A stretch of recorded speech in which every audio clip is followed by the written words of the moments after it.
Just-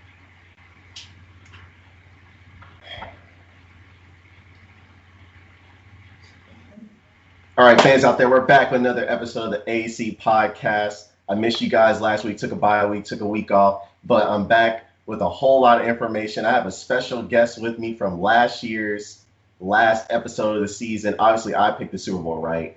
Him and his brother picked it wrong, but we're not going to get into that right now. Oh, it happens. Get out of here. We got a lot to get into, but I have a player with a lot of experience, a lot of knowledge, a lot of wisdom, reviews a lot of film. I got him on the show for a few, moments to get some of his time. So can you please introduce yourself? My name is Tobi Antigha. Play football up in the CFL for the Winnipeg Blue Bombers. Play linebacker, and I enjoy watching film, enjoy breaking down teams, and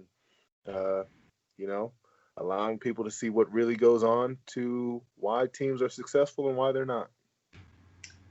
All right. Thank you. So we're just going to go down the list of teams in the AFC. Well, we're only talking playoff teams. You guys know this. We're only talking playoff teams. We're not talking about the Bengals and, those types of teams that have no hope for getting in the playoffs, the Jets and mediocre teams.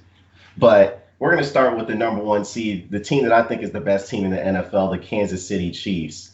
Mm-hmm. Obviously, they just whoa, what? You don't think the Chiefs are the best team? No, I said yes. I said mm-hmm. Oh, okay. I was about to say, unless you got to know. Look, Patrick Mahomes, we already know what I call him, the Ferrari. This guy's something special. 3 interceptions last game. Mecole Hardman fumbled the ball away, and the Chiefs still won this game. The Chiefs on one of their worst days where they have 4 turnovers, the Dolphins get 3 extra possessions, and they still could not beat this team. I don't know how you beat the Chiefs at this point, unless you can run the football because their run defense is pathetic and whatnot.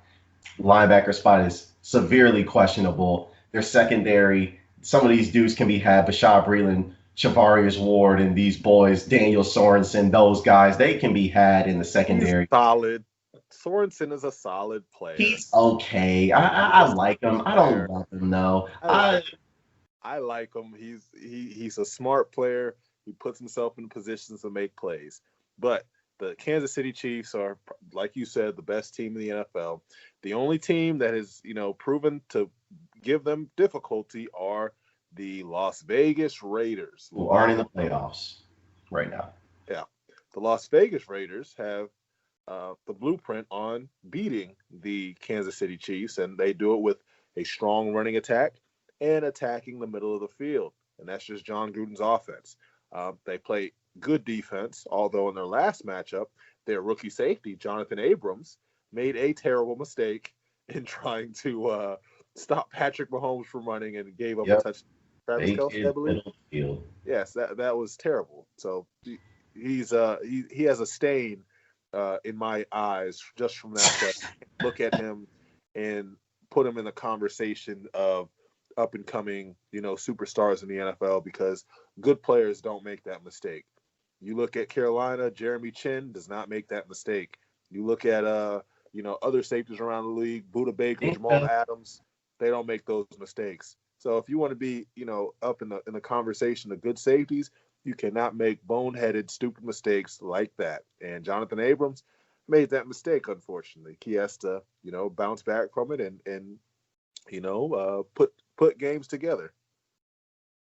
So when I look at the Kansas City Chiefs, it's really about this offense. They just put so much pressure on you. You have to score at least 30 most likely to beat these guys.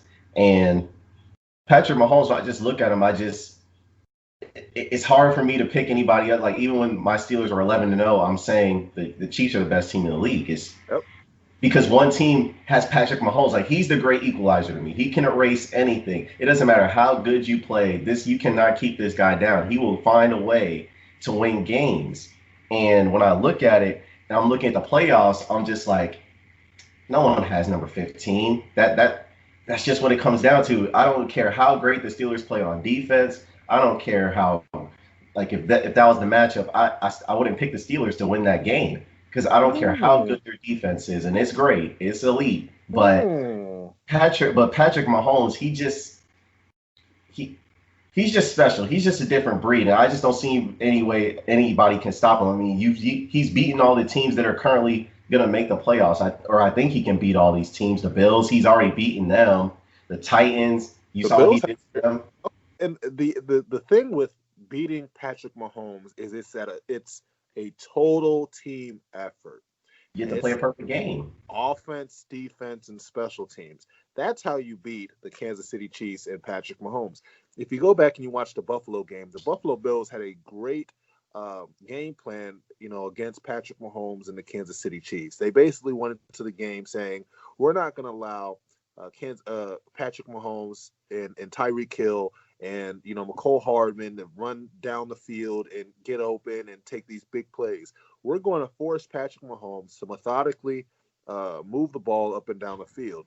And it worked to a certain extent. Now they still lost the game, but you saw that when the Buffalo Bills, decided to use that game plan. It was working. It was working. If you limit the amount of big plays that the Chiefs offense can have access to, your chances of victory go up. And now you look at what the Raiders were able to do. The Raiders, when they beat Kansas City the first time, they won that game up front with their front four by getting Patrick Mahomes off of his rhythm and timing of his throws. They got him off his landmark, moved around in the pocket, but still kept contained in the pocket. And that's one of the things that you have to do in order to have a chance at beating the Kansas City Chiefs. The other thing that they did is they mixed up their coverages brilliantly. They ran cover 2, they ran cover 3, they're matched up in zones. They ran their man-to-man. They showed 1 high looks and rotated the 2 high looks. So from a defensive standpoint, they did a lot without having to manufacture pressure. They relied on their front four to get home, and they didn't have to overwhelm the offense with blitz packages. That's sort of the thing that's gonna give you a chance to beat the Kansas City Chiefs. And then offensively, you're going to have to be able to run the ball and control the clock. Because if you cannot do that, there is no point in even suiting up and playing them. You see what the Raiders did. They were able to run the ball, and Derek Carr actually had a great game against them. But, that's just what you have to do against the Kansas City Chiefs. It's easier said than done, obviously, because it's just ridiculous. Now, when we talk about the Steelers and we talk about their defense against Patrick Mahomes, I'm not so sure that Patrick Mahomes is going to have a lot of success against that defense. Now, I'm saying that in the present, right? If the Steelers defense was 100% healthy, I would say there's probably little to no chance that Patrick Mahomes would go out there and expose their defense in the same manner that he's done with a lot of other defenses. That front that Pittsburgh had with Bud Dupree, T.J. Watt, Cameron Hayward, Stephon Tuitt, those boys are some dogs.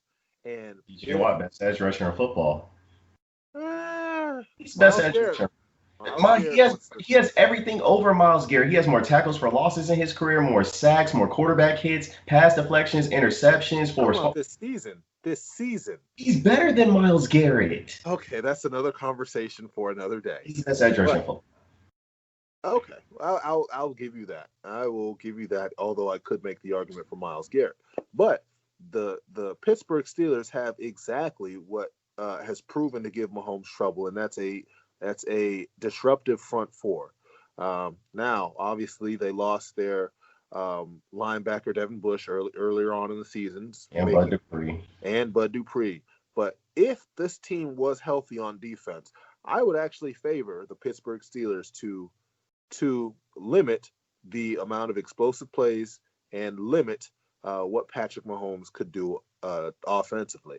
Their secondary is playing very well. Their defense as a whole is playing extremely well.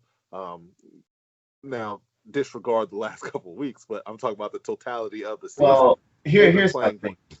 Here's my thing, Toby, because I have no quarrels with the defense. I think you're right about the defense. The defense has been hung out to dry the last few weeks because the offense has been terrible. And here's the ultimate conclusion I've come to with the Pittsburgh Steelers. I think they're going to be I'm saying this about my own team, and they're 11-2. But I think they're going to be one and done in the playoffs. And I don't have any reason to expect anything different because I said this to someone yesterday. I need you to listen closely because this is not what I'm about to say has context to it. Mike Tomlin is an average head coach. But it's not What? because I just said you need to listen. Okay. He's an average head coach, not because he is average, because the assistants, the coordinators that he has are average. And I will give you explicit reasons of what I mean. The offensive coordinator, we know the Steelers have no running game. Okay, there's ways you can manufacture a running game when your offensive line is struggling, when your running backs are average. Because James Conner, he's an average back to me. He's Correct. not anything, he doesn't do anything special. He doesn't knock my socks off. Benny Snell, he's like a mini LeGarrette Blount to me. Anthony McFarland, I think he has a lot of promise, but they don't use him enough. And Jalen Samuels, he's just a waste of time. So here's my thing with the Pittsburgh Steelers, and this is what I mean. They have a championship roster, but they don't have championship coaching. Mike Tomlin, he's good. I trust him. But Mike Tomlin's a defensive mind, and even so the offense is basically left up to Randy Fichtner or Ben Roethlisberger. And for some reason, Toby, I don't know if you can explain it to me, but how are the Steelers struggling? Number one, in 3 of the last 4 games, the Steelers have scored 0 points in the first quarter. That shows me you are unprepared, number one. Now, I get it. They played 4 games in 19 days. That's obviously not easy to do. You can attest to that as a football guy.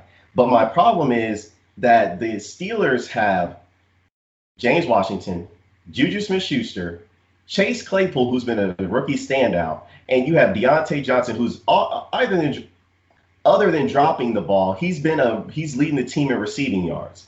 Mm-hmm. And you have Eric Ebron, you have Vance McDonald. And for whatever reason, the Steelers just don't attack any other part of the field except short. They have no intermediate passing game. They have no deep passing game. The last few weeks of the season, these past two or 3 weeks, Chase Claypool's been a relative non-factor in the offense, and he's the biggest big play threat on the offense. Like, people are saying, oh, the Steelers don't have a deep threat. Well, James Washington's a contested catch guy and a deep threat. Chase Claypool, he has 4.3, 4.4 speed, and he's 6'4". I don't get what they're doing. He's their second best receiver, and he's not playing nearly enough. They don't use Juju Smith-Schuster. The only way they use him is on shallow routes or screens, which I don't understand that. Why are they not putting him outside? So that's my first problem. Then you get to the running game and the schematics of the running game. This is the problem with me. The Steelers don't know how to schematically use their backs. James Conner is not an edge, a guy that you're trying to get to the edges, and Benny Snell is neither.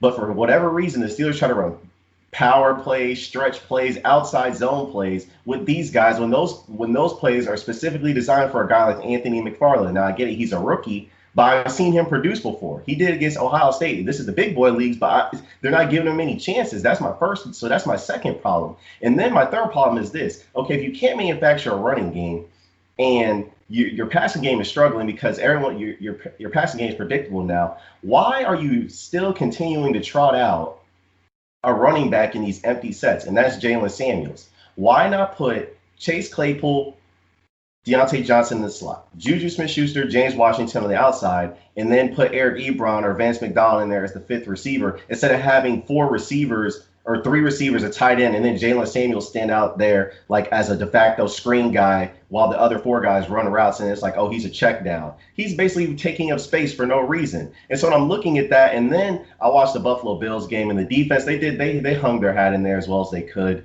and they were doing stuff. But then the defensive coordinator, he started losing his mind in the second half and started blitzing, leaving corners one-on-one with Stephon Diggs, who's crossing people up with his routes like Kyrie Irving out here. And it just turned to a disaster. I'm like, these guys, they're losing their minds as the game starts waning more and more. It wasn't even time to panic. The score was 9-7. But as the game goes on, the coaching gets worse and worse and worse. And these guys, they don't make adjustments. So what am I to believe when you get into the playoffs? Because regardless of what you say, the Steelers, they're 3-5 since the Super Bowl. Mike Tomlin's 3-5 since he won the Super Bowl. And those 3 wins, they're against Matt Moore, A.J. McCarron, and Alex Smith, where they made 6 field goals. But the 5 losses, one's to Tim Tebow, one's to Peyton Manning on a bum arm, one is the Tom Brady, one is the Joe Flacco, and the other one was when your defense gave up 45 points to Blake Bortles after he had scored 9 points the week prior against the Buffalo Bills. So the Steelers, they don't have much success in the playoffs, barring the Super Bowl and that AFC Championship game they made in 2016. So I don't trust this coaching staff. I really don't. That's just my opinion. But what do you see with the Pittsburgh Steelers as far as their offense? Because that's where I'm concerned right now is the offense, and they have a multitude of weapons. So I don't see why there's an excuse for why they should be scoring so little points. Okay. You said a lot. lot to digest. But first off, I think that the Pittsburgh Steelers has done as well as any organization in the NFL could, given the circumstances of what they're dealing with. You mentioned that the only championship unit on this team is the defense. The defense, by far, is a championship defense, right? Now, offensively, we look at their roster. We look at what they try to do. Their offensive line is subpar. They are not able to protect Ben Roethlisberger for long amounts of time. So what should the offense do to kind of contrast that? Is they get the ball out of Ben Roethlisberger's hands very quickly, and they use Juju Smith-Schuster. They use Deontay Johnson on these under and shallow routes because, especially Deontay Johnson, his whole skill set is predicated off separation and run after the catch. And that is what the Steelers do very well, is they are able to get their receivers open, get the ball in their hands quickly, and allow them to make plays with their feet and legs as the play develops and gain more yardage. Now, we mentioned the running game. James Conner, average at best, in my eyes. They have a lack of commitment to the running game because they understand that that's where they're limited up front. They have no run scheme that is very effective against anybody. So they do just enough to keep themselves a little bit balanced, just to keep them respectable. But there's no real commitment outside of them playing the Jaguars, of them running the ball. Big what they do. And we mentioned Chase Claypool. Chase Claypool is a freak athlete, but he's still a young player. He's still a matchup nightmare. He's still, one of the best, young rookies in the NFL. But I think he's the best receiver on the team. Deontay Johnson is the best receiver on the Pittsburgh Steelers. His ability to run after the catch and create separation with his routes and making plays after the catch is a lost art. The other issue is Juju is not a true number one receiver. So when they let Antonio Brown bounce and it was warranted. Okay, they let him walk. They're not using Juju the same though. It's not Juju, the same. Juju does not have that skill set. That's the difference. When Antonio Brown was on the field, you knew that he was the bona fide number one receiver.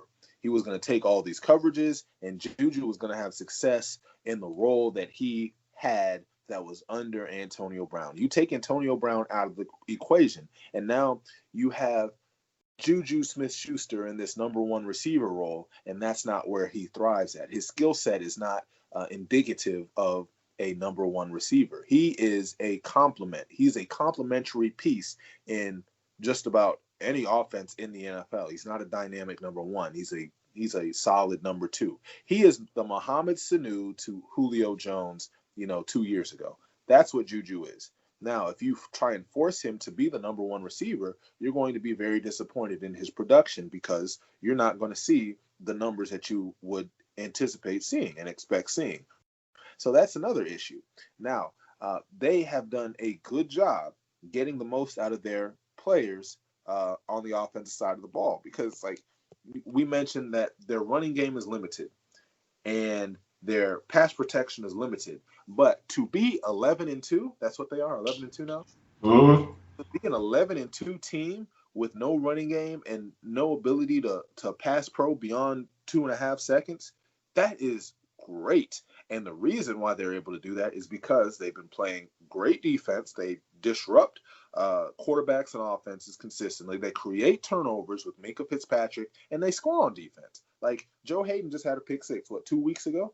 Minkah Fitzpatrick is balling. I mean, so when you have a defense like that, you can afford to have your offense struggle a little bit. And this is a challenge. The other thing with the Pittsburgh Steelers is, up until this point, they really haven't played anybody. You look at their schedule. They played the Eagles, they played the Cowboys, they played the Jaguars, they played the Giants, they played the Bengals. They played the Broncos, the Texans. I mean, who have they played that is a legitimate threat? Now They beat up on they beat up on the Titans and the Browns. Like those are the only real teams. In the Ravens, the first matchup, but even the first matchup against the Ravens the second matchup we need not even discuss that abomination. That was disgrace. But the first matchup, the Steelers didn't win in any categories except scoring points and 4 turnovers. They got outrushed. They got outpassed. They got more total yards gained on them, more net yards per pass, more net yards per run. They didn't win any other thing except the turnover battle and scoring more points than the Baltimore Ravens. They didn't play a better game per se. The Baltimore Ravens just turned the ball over, and you see that it was their defense that won that game for them. I think they had 3 picks and 3 forced fumbles. And I remember watching that game live, and I was like, man, if the Ravens would have just held on to the football, they would have walked away with this game. But that's the issue with the Pittsburgh, or that's the greatness of the Pittsburgh Steelers defense is even though that your offense is struggling, you can still find ways to win against, a good Baltimore Ravens, actually a decent Baltimore Ravens team. And you can still find a way to win. But they're not elite. They're not like a 14-2 team from last year. They're a good team, but they're a one-dimensional team. Yeah.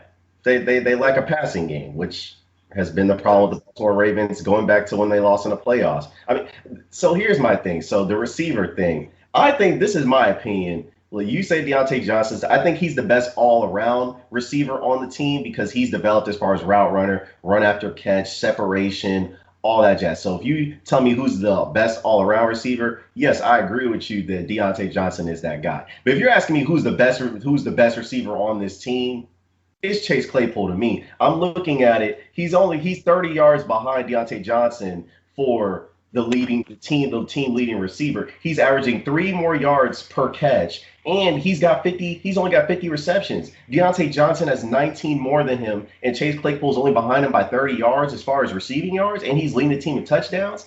And that's my thing is I think he's the best receiver on the team. I think you've seen it on the film, I'm pretty sure. But, we know Juju's not being guarded like a number one. So, but teams are guarding Chase Claypool like a number one receiver, or they're guarding Deontay Johnson like a number one receiver. But no one's guarding. And so my thing is, but they're not playing Chase Claypool enough. I know he's a rookie and whatnot, but this is big boy leagues. You're a second round pick. I need him to be able to get on the field and produce because when the Steelers offense was at its best, he was on the field and they were throwing it deep down. They were throwing it deep down the field to him. And even if he's not catching it, which I have an issue with because he doesn't use his 6'4" frame as well as he should. Yes. Yep. But he's drawn the most flags as far as defensive pass interference for like yards. He's drawn the most. And that's a valuable asset to have on the field, but he's not on the field for meaningful snaps. He's the second best. At worst, he's the second best receiver on this team. You can't tell me James Washington or Juju is better than him. Come on now, like that's the type of stuff I'm talking about as far as the coaching. And then the offensive coordinator, I just don't think he's qualified. He's going to hold this offense back. And then the defensive coordinator, he loses his mind way too often. Keith Butler, he's just a numbskull. He's a numbskull. No. He's a numbskull. Toby, he's a numbskull. He starts losing. Josh Allen, next gen stats showed that Josh Allen had 30% tight windows. No. Yeah. 30%, yeah, like 30%. I forget what the stat is, but 30% of his passes weren't open, essentially, because based off the coverage that the Steelers were playing in the first half. Then he had 60% open throws in the second half because the defensive coordinator becomes a numbskull and he starts blitzing his hat off. And not only does he start blitzing, he sends 5 on the first play in the second half. Then they don't get there a 5, he sends 6. They don't get there another on Diggs catch. Then he don't get there. You send 7. It's like, yo, what are you doing? We were playing coverage in the first half. The defense was rushing the passer. Everything was going good. You let Josh Allen start throwing all over you with Stephon, and it's one guy. And then that's the other problem I have. They let Stephon Diggs start eating them up one-on-one. They didn't shade any coverage his way. They didn't double team him. They didn't drop a linebacker underneath. They weren't doing anything. They weren't putting Minka Fitzpatrick in the robber role. Like, they weren't making any adjustments. It was just Cam Sutton or Steven Nelson one-on-one against Stephon Diggs. And we know Stephon Diggs is one of, if not the best route runner in the league. He can get past anybody. And that's what I'm talking about where these dudes are numbskulls. This is not championship coaching. And Mike Tomlin, he's not making the adjustments, and he's continuously kept these dudes on the roster. Like, no, I don't trust them. And if you're talking about you're playing Kansas City, come on. They're going to get out coached, Toby. The defense, they'll play fine, I'm sure. But I just believe at some point, Mike Tomlin, he'll get out coached. He's not an X's and O's guy. He's a motivator guy. And that's great. But at some point, you have to know the X's and O's. That's why he routinely lost to Bill Belichick.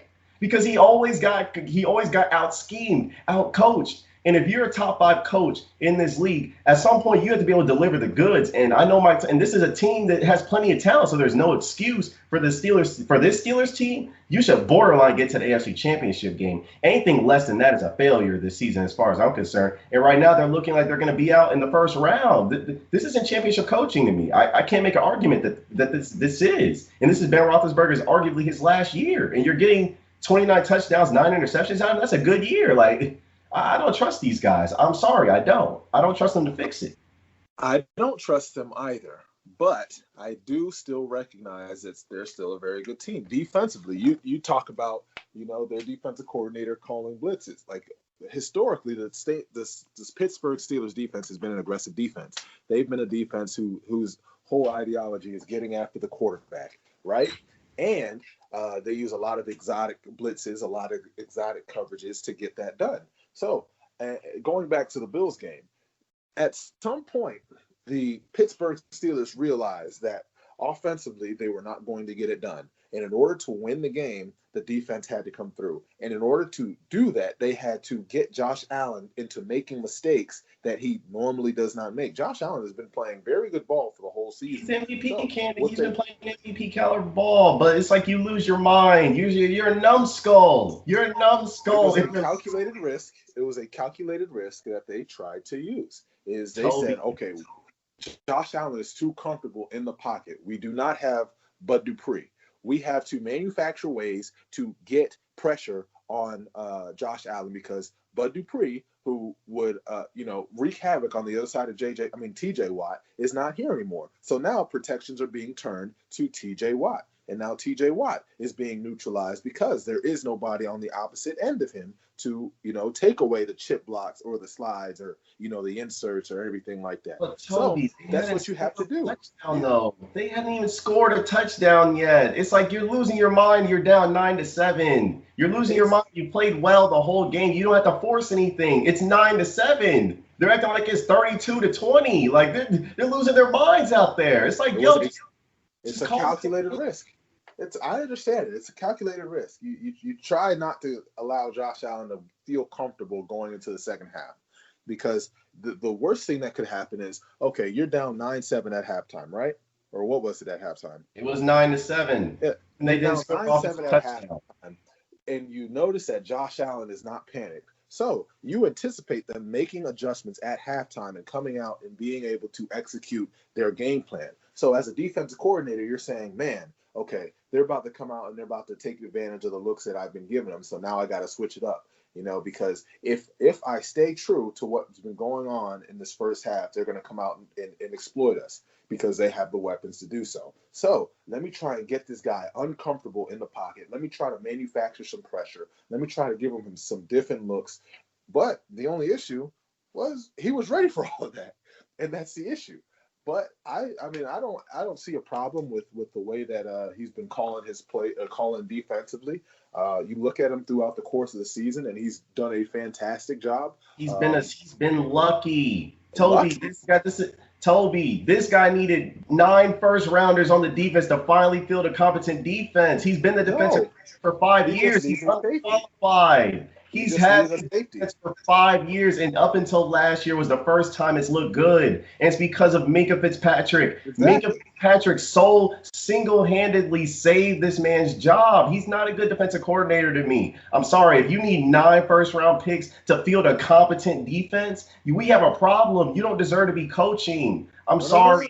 No one is begging. Toby, we see when there's a prime defensive coordinator candidates for head coaching jobs or candidates as far as on other teams, we see these dudes pick up jobs. No one is calling the Steelers defensive coordinator to be a head coach. No one's calling him. No one. He's unqualified.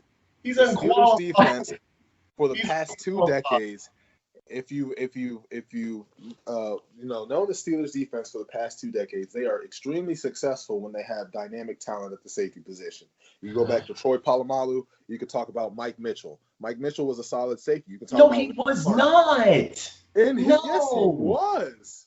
Mike Mitchell was terrible. He was a terrible middle of the field safety. Even when they played middle of the field closed, even they played middle of the field closed coverage, it was always middle of the field open with him because he couldn't defend the middle of the field. As he got older, he took a step back. No, the last time Mike Mitchell was good was with the Panthers. No. Mike Mitchell, Ryan Clark, and now you see them turn the corner and get a guy like Minkah Fitzpatrick. Minkah Fitzpatrick is a dynamic talent. This is a safety-friendly offense. Safety-friendly defense. So safeties with dynamic talent are always going to come into this system and thrive. And that is the point of bringing in a Minkah Fitzpatrick, is now gives your defense an element that they've lacked for the past couple years. And now you see them take the next step as a defense. They already had the front pieces. Now they just needed somebody in the back end to secure it. And now you see them playing with extreme confidence in the back end. And that's what's happened. So I don't think it's necessarily all fault on the defensive coordinator. It does. He draws up numbskull stuff. He drops the best pass rushers into coverage. I don't have the time to explain to you this guy and how he has routinely fielded bad defenses until you have 9 first-rounders on defense out of 11 guys. You need 9 first-rounders to field a competent defense? No. You don't deserve to be a defensive coordinator. No. I want to get to the Titans and the Browns because I think these two teams are the most similar in the playoff field. They both essentially are run teams that thrive off of action, that have bad defenses. They're frauds. Do you think either of these teams can make any noise in the playoffs?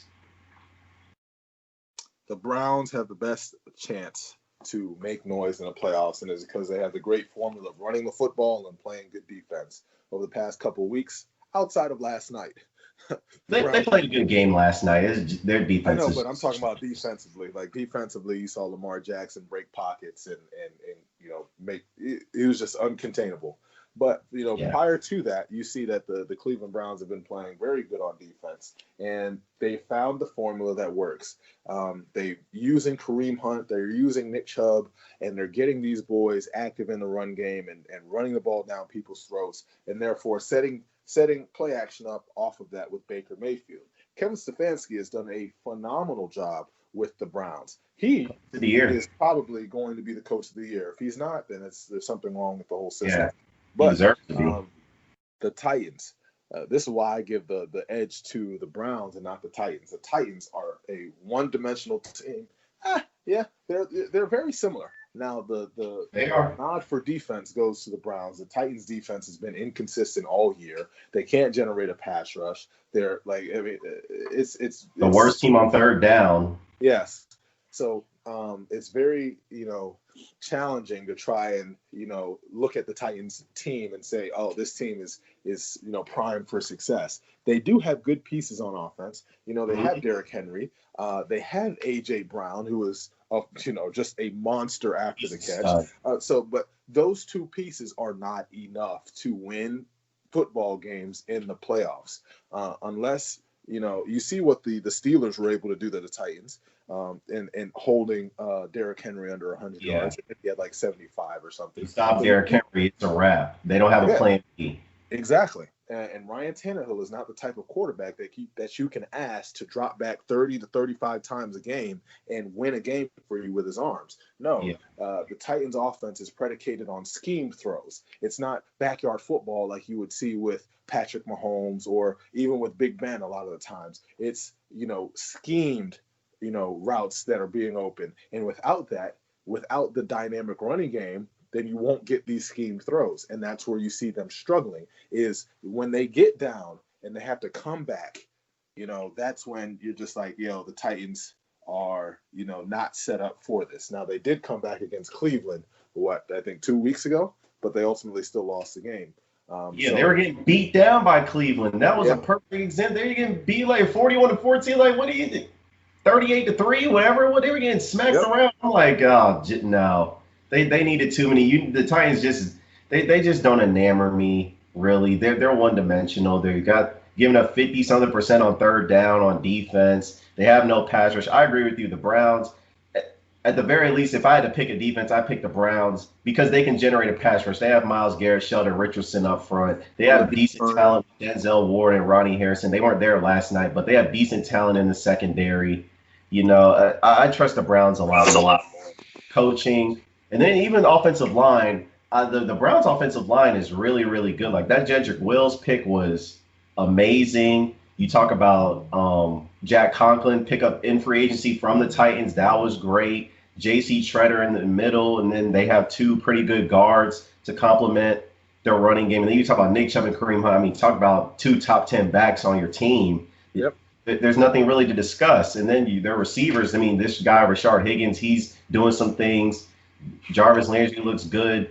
Austin Hooper, David and Joe, and then even Hunter Bryant, he's a rookie, and he looks like he could be a good number 2 tight end on this team if one of their other tight ends gets hurt. So I agree with you about them. What do you think about? So who do you think is the biggest threat in the AFC right now? The other teams we haven't talked about, the Colts and the Dolphins. I think the Dolphins, they're fundamentally sound, but I think they're a year away from being contenders. I like Tua right now, and I like what Brian Flores is doing as far as his defense. Byron Jones, Xavier Howard, we need not talk about that cornerback doing maybe the best in the league, other than maybe Jalen Ramsey and Darius Williams. But they can hold a candle with those boys over there. And then you talk about the Colts, they're fundamentally sound as well with good coaching, one of the best, if not the best, pass blocking O-line in the league. And then they have Jonathan Taylor, who I think can make some noise down the stretch. I don't trust Phillip Rivers. He's a little too inconsistent, but he looks like he's getting his footing down in the system as the summer football comes.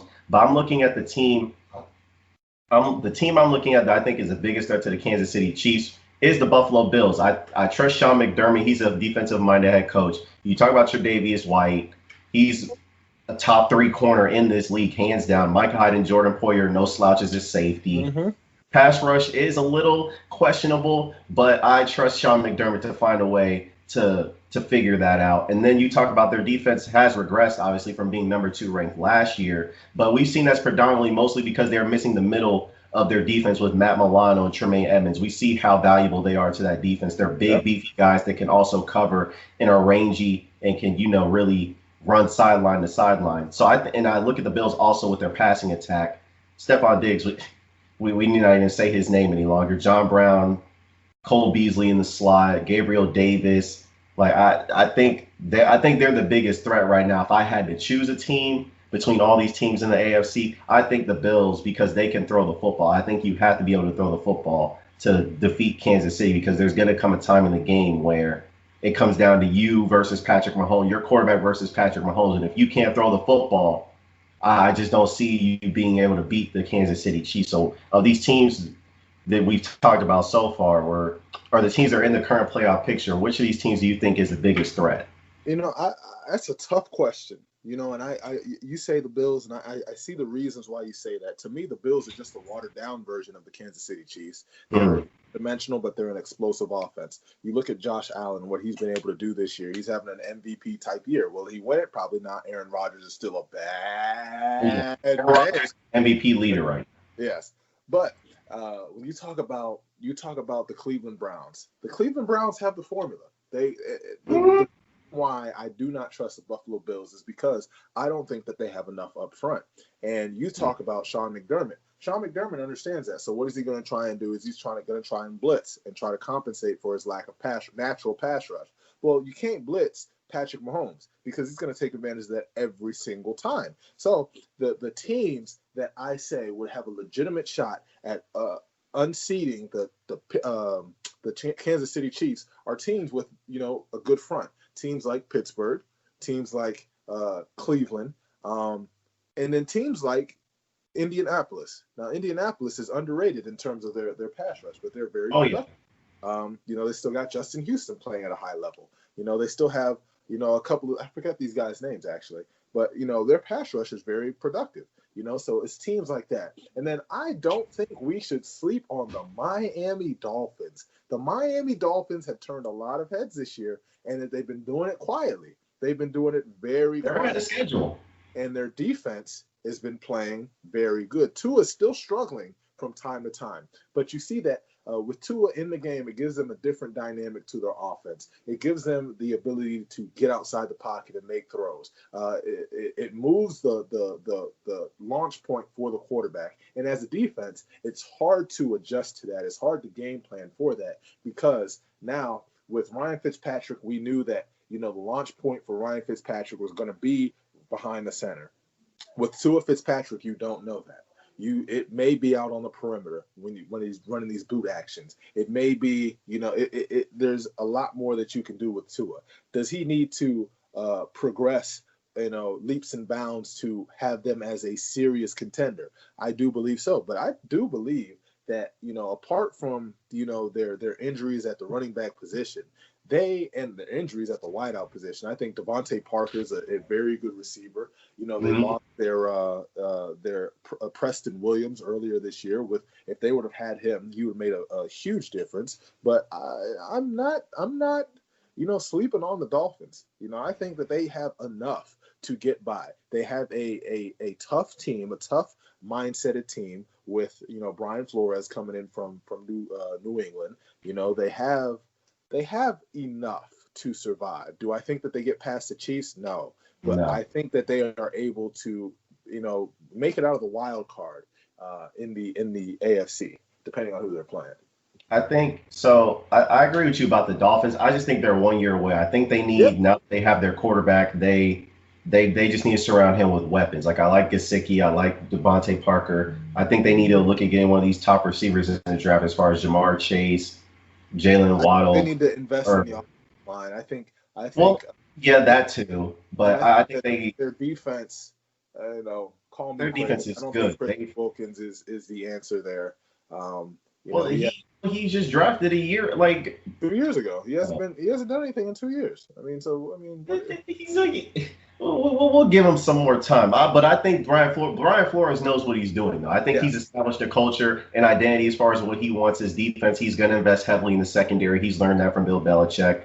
The front, they'll figure it out as far as that's concerned. And then I also agree with you about the offensive line. But so far, they have Tua. They have a defense. So they have a good foundation. Now they just need to get him offensive line and weapons. Yep. I do agree with you also. I think the second biggest threat probably is the Browns.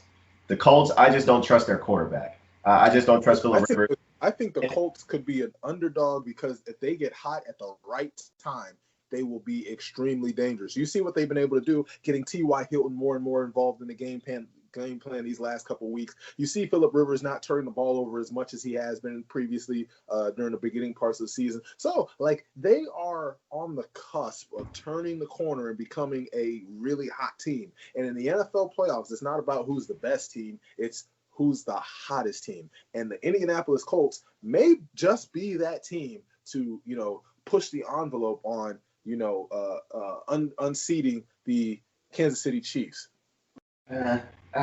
It sounds good, but then I think about Philip Rivers, and I just that's where I'm like, I like everything else about the Colts except their quarterback. I feel like if they had a dynamic quarterback like Deshaun Watson, I'd say they're probably the biggest threat. But Philip Rivers, he just doesn't wow me, and I don't trust him come postseason time. We've seen this story before, and Philip Rivers has had plenty of stacked teams and underperformed in the playoffs. We need not even remind ourselves. So I agree with you. That is very true. But if I could just say that, Philip Rivers, you see the teams that have had success against the Kansas City Chiefs, and it's been the Las Vegas Raiders, right? Derek Carr. Even the Chargers.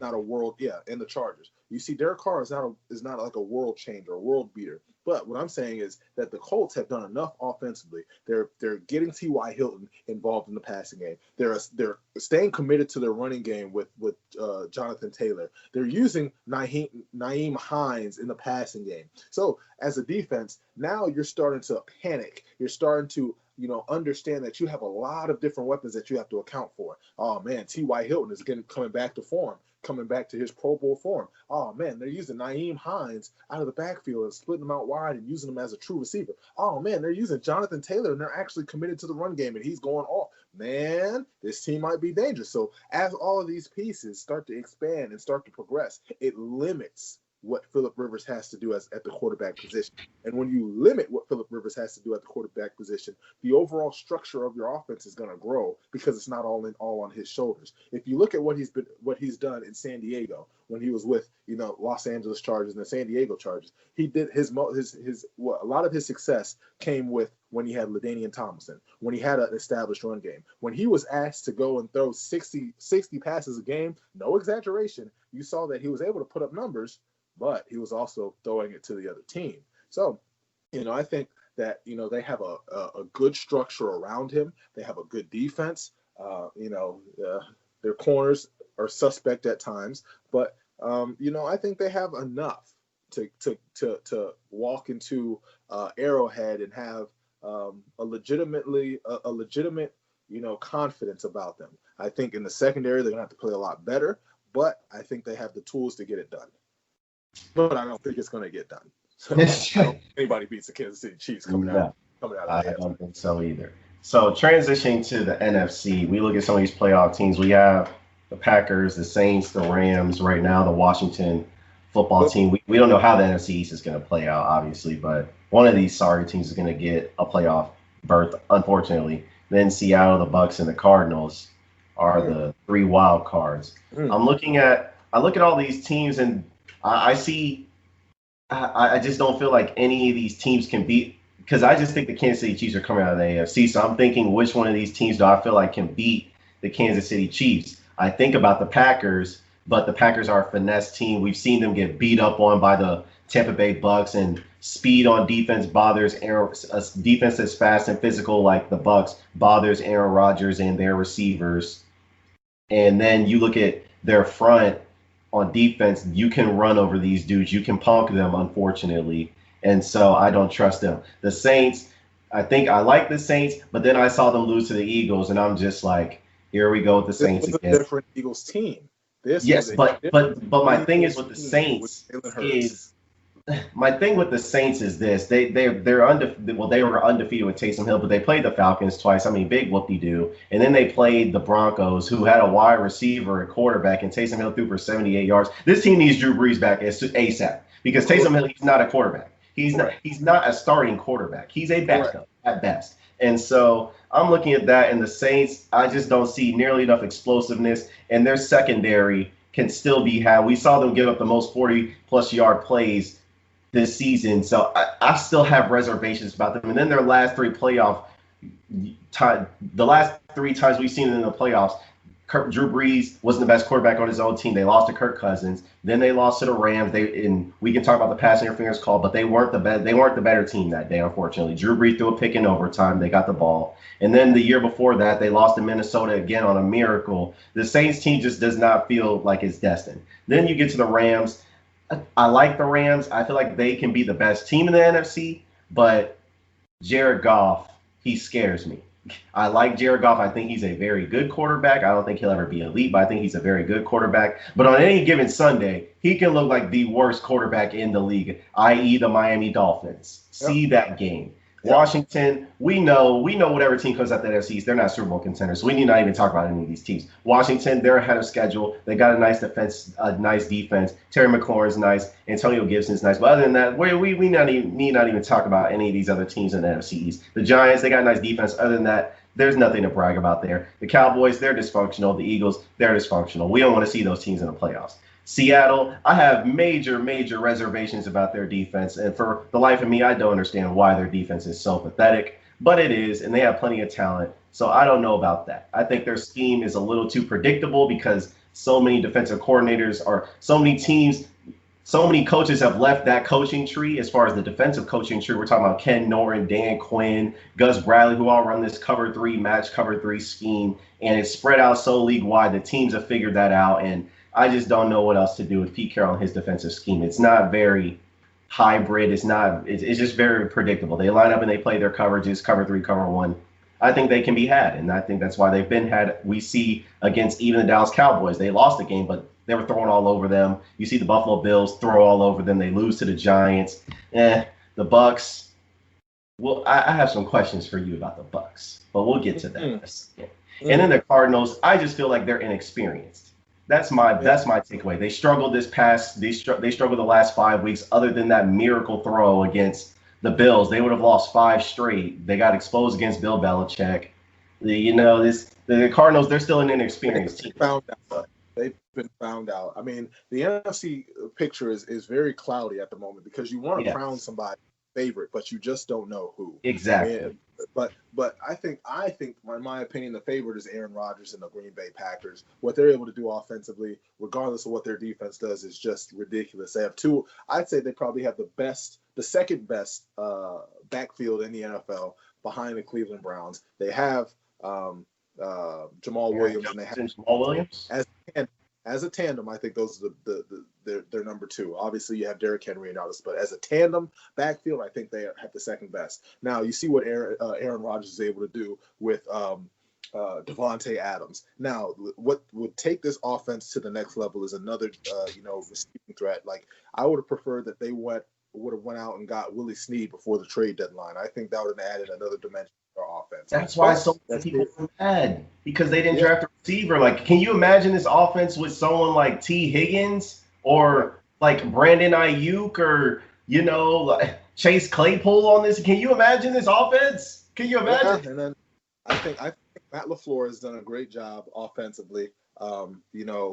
Scheming and allowing his offense coordinators to really set the tone for what the offense is going to be identified as. And it's an offense that, you really can't guess what they're going to do because they can do everything. If you're coming into the game saying, okay, we're going to take away their zone scheme runs, okay, but they can gap scheme runs too. You're talking about we're going to take away their shots downfield, okay, but now Aaron Rodgers is going to methodically move the ball up and down the field and use weapons like Devontae Adams and Robert Tonyan, and get yardage that way. So like when you look at the formula to beat the Green Bay Packers, you don't really know what you have to do.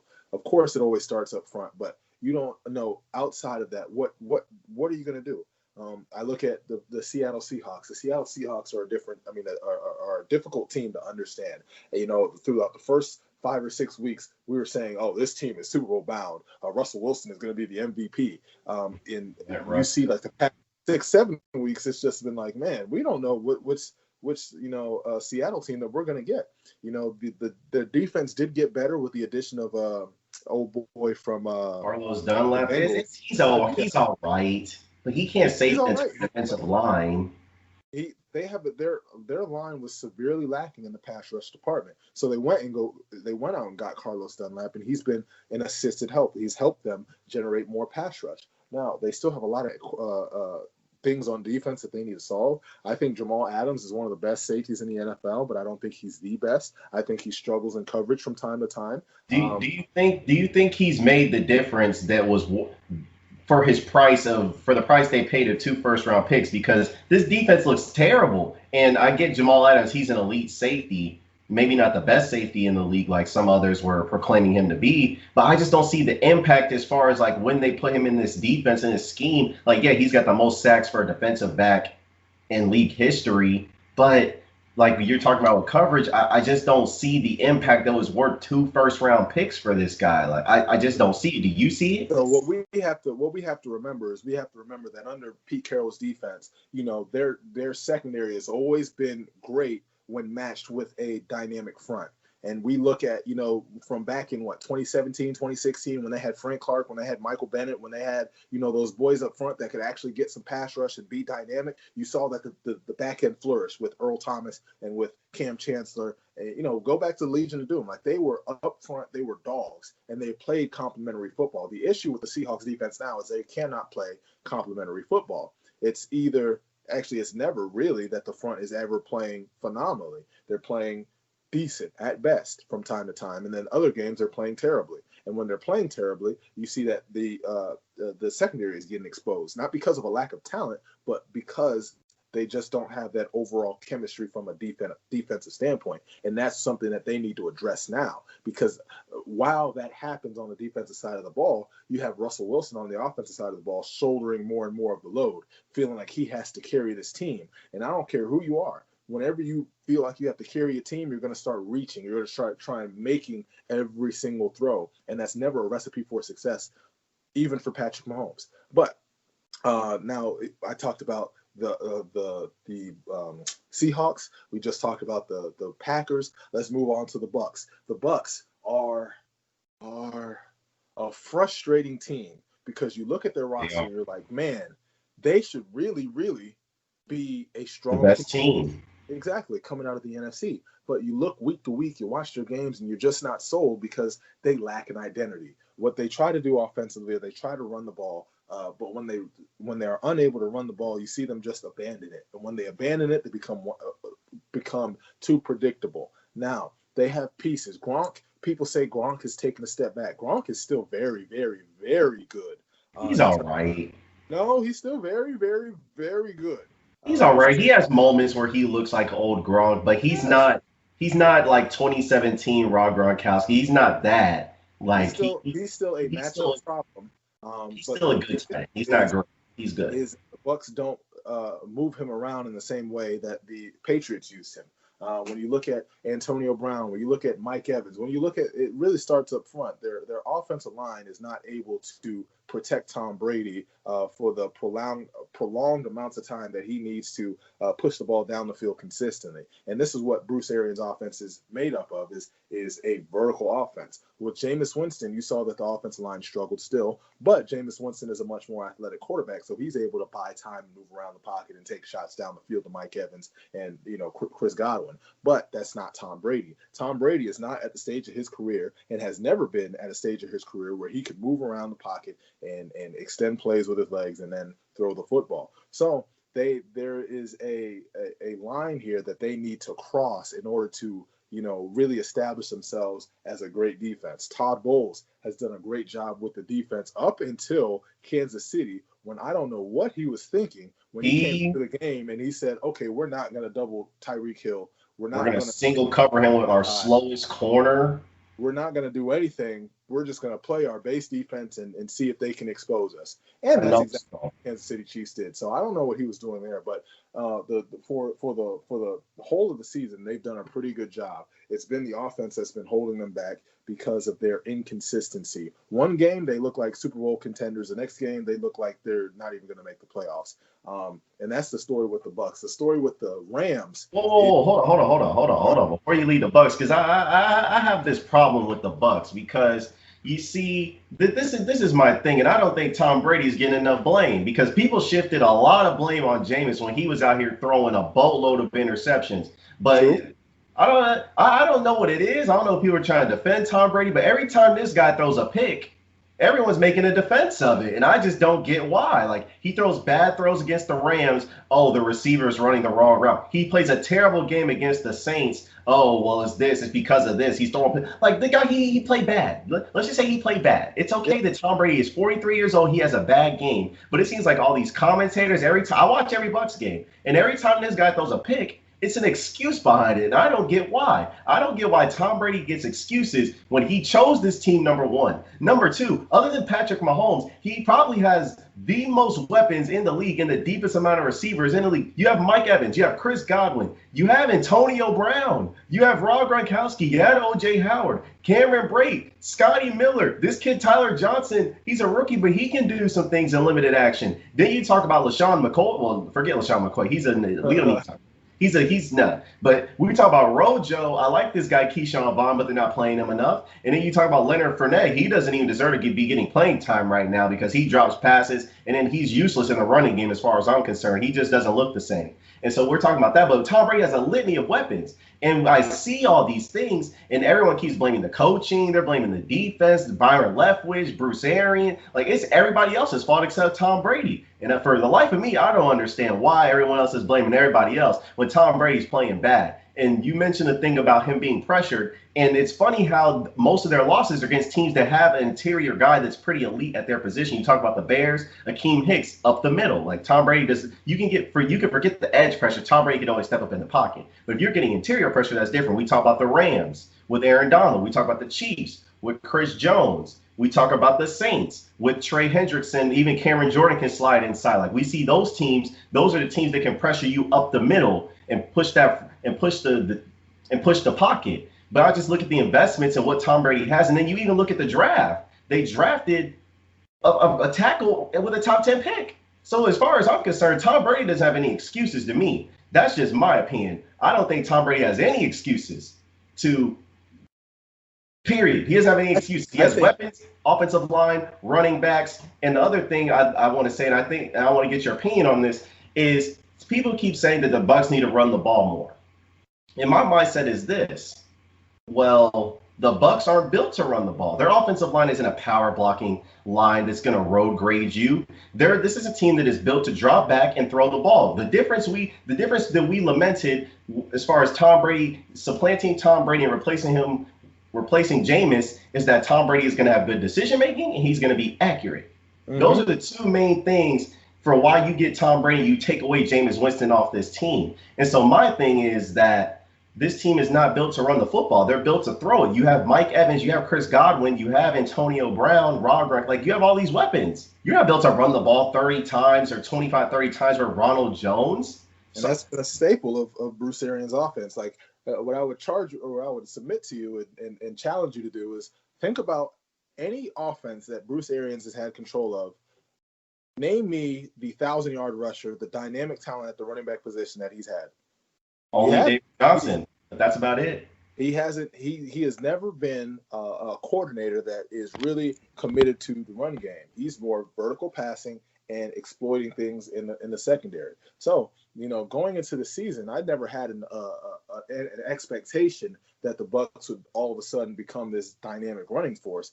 But what I did expect is I expected a more balanced offense, and you see that they're a more balanced offense. But you see that their offensive line, especially their left tackle, Donovan Smith, is struggling keeping defenders off of Tom Brady.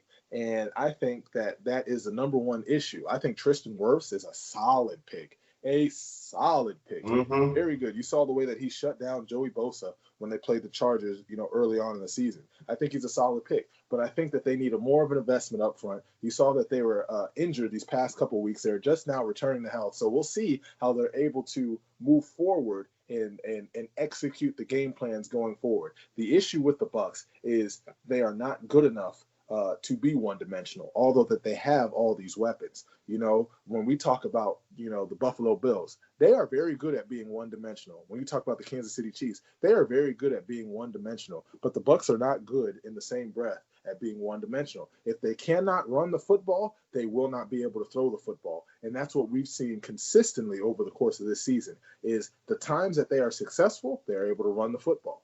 Their run sets up their pass. But if they're not able to run the football, then you might as well just tell them to go in the locker room because they're not going to win the game. That's pretty evident because they've ran the ball effectively against lesser competition. But then when they play, they're 1-3 against the NFC elites. You're talking about 0-2 against the Saints, lost to the Rams, and they smacked up on the Packers. So that's the quality competition. I have a question for you. I want to get to the Rams. So this Rams defense, they're nasty. And I don't know if you've seen them on film yet. I'm sure you probably have. But talk to me about what this Rams defense does as far as their coverages, as far as like their pressure. Because this dude, Brandon Staley, he's looking like a brilliant young defensive mind that Sean McVay done plucked up off of wherever he got him from. Like, what does this Rams defense do that is so special? It's all predicated around their swarming secondary. You look at Jalen Ramsey. Jalen Ramsey is obviously the best corner in the league who's able to take away offense's number one threats. Let's go back to the matchup against the Seattle Seahawks. Now, the Seattle Seahawks, I think they were without Chris Carson that game, but you see that they love trying to get DK Metcalf the ball, and their offense is kind of fed through, incorporating him and Tyler Lockett into their game or into the offense, right? So you saw that Jalen Ramsey came out and absolutely shut down DK Metcalf, and that in turn allowed Aaron Donald in the front to eat. So just like we talked about, with I forgot who we were talking about. We were talking about complementary. We were talking about the Seahawks is playing complementary football. This is what the Los Angeles Rams have been doing for the past several weeks, is they've been playing great complementary football, and it starts with up front with Aaron Donald. It starts on the edge with Leonard Floyd, who's kind of revitalized his career, resurged his career. So it starts there, and then but you notice that at the backer position, they don't really have any names, any big production out of their linebackers. You see, it's mostly front, secondary, and they don't need them. Yeah, I mean, like, and they can get after the quarterback and they can cover, and that's really their formula for success. And you see that offensively, just like you mentioned that you don't trust Jared Goff. I do not trust Jared Goff either. I think Jared Goff is a very good system quarterback, but outside of that system, is Jared Goff a quarterback that can take just any team to a playoff and have success? No. I think Jared Goff needs Sean McVay. And I think they have a good marriage of understanding, how to attack defenses and what each other likes and dislikes and, what they prefer. I think they do a good job.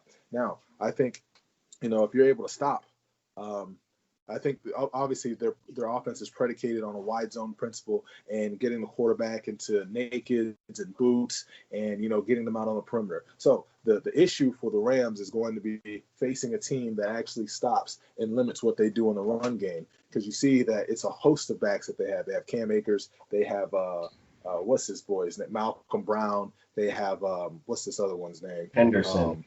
Yes. Yeah.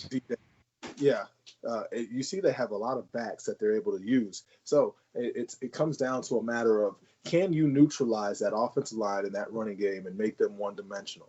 Now, not a lot of teams have success doing that because Sean McVay is so good scheming ways to, run the football. Well, let me ask you this for a second. So the Bucks did do that. They made the Rams play left-handed, and Jared Goff torched them. He threw Woods and Kupp go for about most of Jared Goff's passing yards. They went for about 275 yards between the two of them. So that Todd Bowles runs is, when you run these wide scheme, play action passes, you're going to move the linebackers, and moving the linebackers is going to open up these windows behind them that Jared Goff and the offense take advantage of. And I think that the success that the Rams had that game had more to do with Todd Bowles and his zone defense, and it had to really do with any tremendous game plan that the Los Angeles Rams had. They spread them out and they took advantage of the matchups that they had. You saw them in a lot of empty sets, getting the ball out and getting it to Robert Woods, getting it to Cooper Kupp, and then you saw them condense the formation and get Jared Goff moving outside of the pocket and throwing those windows in the middle of the field and getting the receivers open. So, it was a good game plan, but I don't necessarily think that, it was replicated. Yeah. I mean, I think, defensive coordinators who are willing to adjust will be able to adjust to it. Okay. Let me see. So, because this is what I think. I see the Packers beat the Saints. I see the Saints lose, a couple of weird games, in my opinion. Then we talk about the Rams. If they just had consistent quarterback play, I think they're probably the best team in the NFC. Which of these teams? Because I think the Rams can beat the Packers. That's the thing. I think because I said the Packers, I feel like the Packers can be pushed around up front. I feel like the Rams can beat the Packers. I feel like the Rams are like the sleeper team in the NFC to me. I feel like because Sean, this team's already been to a Super Bowl. Yep. So they already have experience. Yep. Sean McVay's shown that he can outcoach Sean Payton in the NFC Championship game, regardless of what you think of the pass interference call. Sean McVay outcoached Sean Payton.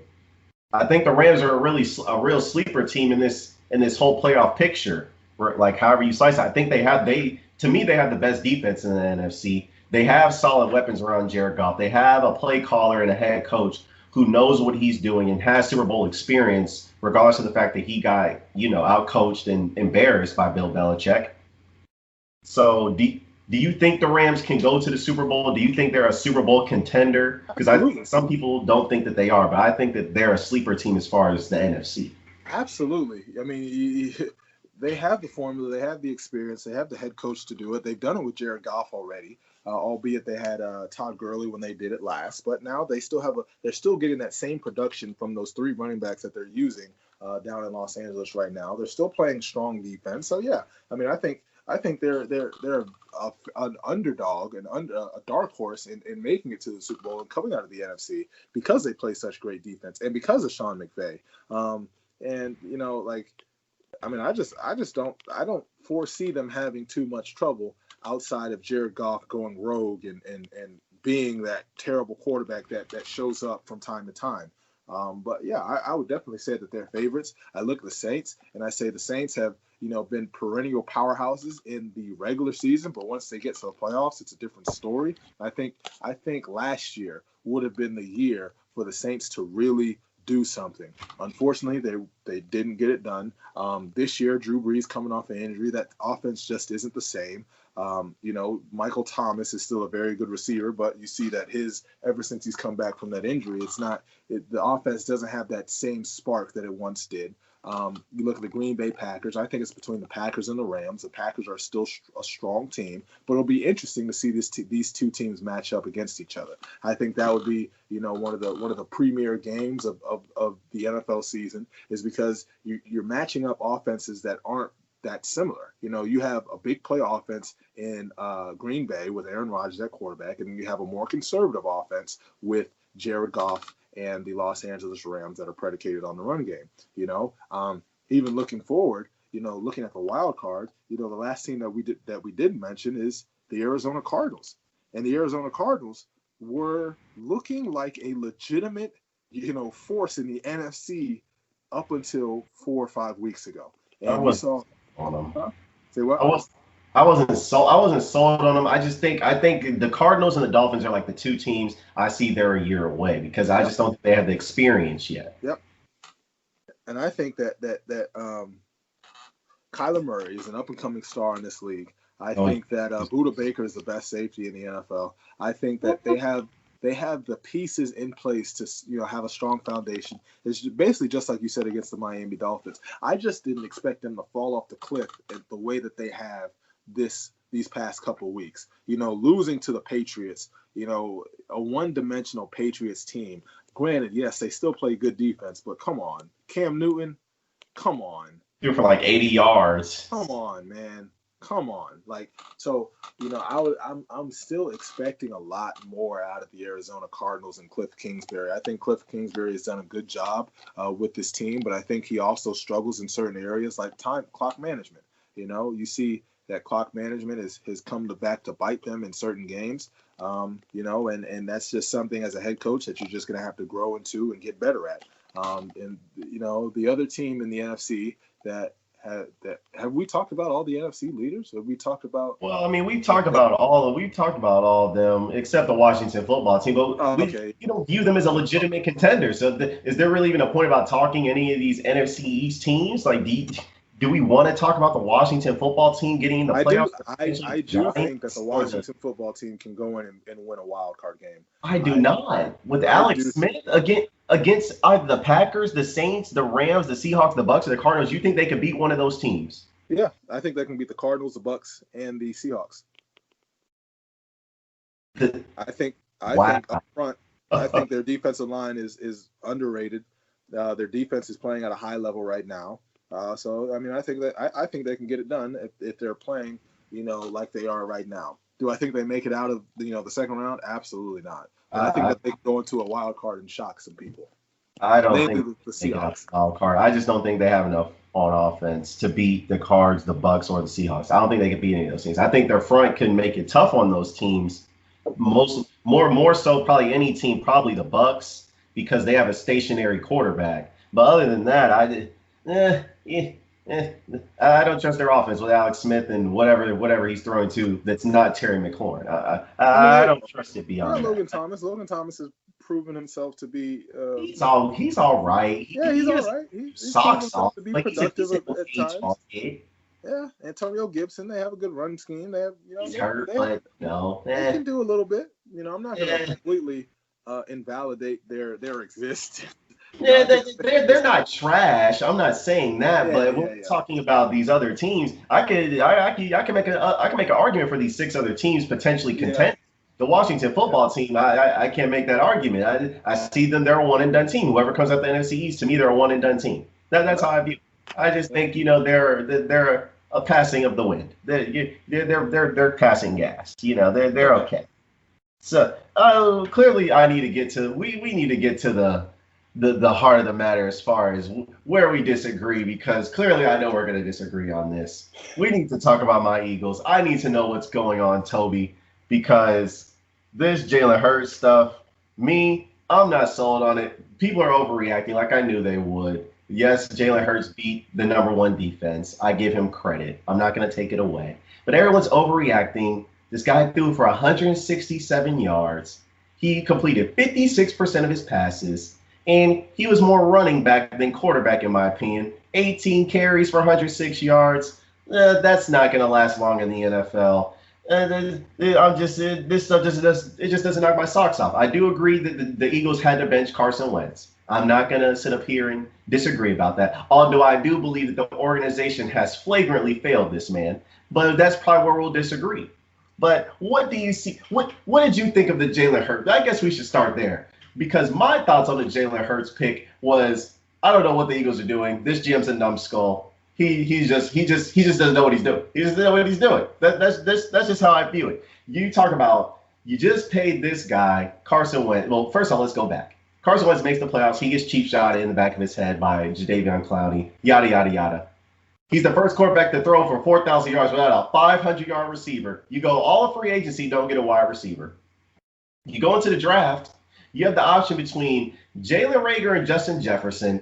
Clearly, everyone and their mom knows Justin Jefferson, who was rated the 14th best player on the board, as opposed to Jalen Reagor, the 56th, should have been chosen. But you chose Jalen Reagor because you wanted speed. And I got to ask you this question later about Jalen Reagor. But clearly, to me, Justin Jefferson was the better player. That was just obvious to me. But clearly it wasn't to the GM. So he does that. And then in the second round, you take Jalen Hurts. You see, now I can live with it if you took Denzel Mims. You had the option to choose Jeremy Chin. You had a linebacker you could have chose there. But you're telling me you didn't want to trade up for CeeDee Lamb because you wanted to draft a quarterback in the second round when you just paid this guy 10 months earlier $128 million? Because this is my view. However you view the Jalen Hurts pick, it's an idiotic pick to me. If you're doing it to replace the quarterback, why did you pay Carson Wentz $128 million earlier when you could have franchise tagged him and not paid him like the Cowboys are doing with Dak? So that's number one. If you didn't think he was the franchise guy, you could have franchise tagged him instead of giving him $128 million. That's the first thing. If you're doing it because you want a backup, you could have got Jameis Winston, you could have got Cam Newton, you could have got Andy Dalton, you could have got Joe, you could have got any of these other dudes for a backup. So why are you drafting a backup with a high second round pick? That's the second thing. If you're doing it because you want to trade Jalen Hurts, the only way, well, no. Number one, why not just use the pick on a good player? If you're trying to trade him, that makes no sense. You're a numbskull. And then the other part of that is the only way you're gonna be able to trade Jalen Hurts and get back more value than the 53rd pick is if he plays, which means either Carson Wentz stinks or he's hurt. So Carson Wentz would have played all 16 games. You would have had a second-round pick that's sitting on the sidelines doing nothing except holding the clipboard while the starting quarterback is in there, and the fan base is looking at you like you're an idiot. So that's the third thing. So I don't know. To me, that's where this whole situation went wrong. Because I don't know if you know, but the Eagles had a quarterback controversy with Nick Foles. Carson Wentz finally wins the locker room over last year, and now you invite controversy by choosing Jalen Hurts when you didn't have to do that. You could have surrounded the quarterback with receivers, offensive line, anything. The Eagles had a multitude of needs at 53. One of them was not quarterback, and that's what the GM decided to do.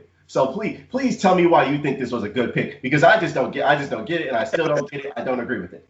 So we have to go back and identify the real mistake that was made, and the real mistake was paying Carson Wentz way too early. I think that Carson Wentz was paid too early and paid too much money, given the circumstances that he has. He's injury prone. He's never going to finish a full season. I don't think he's injury prone. He's injury prone. He's never going to finish a full season, and his decision making is terrible at times.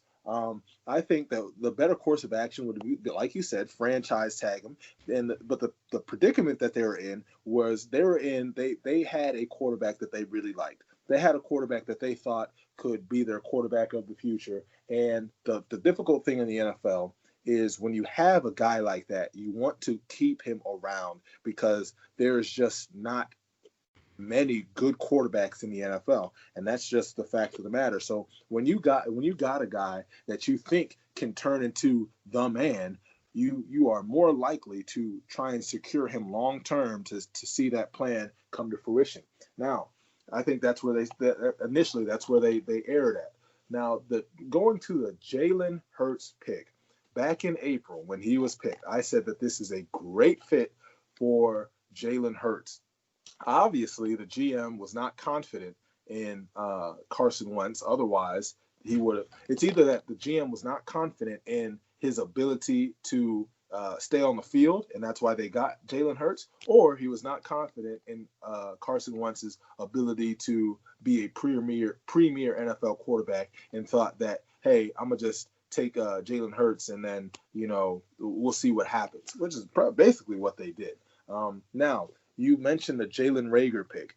When that pick happened, I was confused, but I did still understand. You had a guy like Jordan Jefferson on the table, but Jordan Jefferson in that offense is not the same as he is in the Minnesota Vikings offense. If you go back and you watch the college tape of Justin Jefferson made a living over the middle of the field with crossing routes and attacking the voids in the middle of the field. That's just something that the Eagles don't do from their receivers. They ask their tight ends to occupy the middle of the field. So, just from a schematic standpoint, using the skill set of a guy like Justin Jefferson in their offense is not going to produce the kind of results that a lot of people would expect, because that's just not where Justin Jefferson made his living.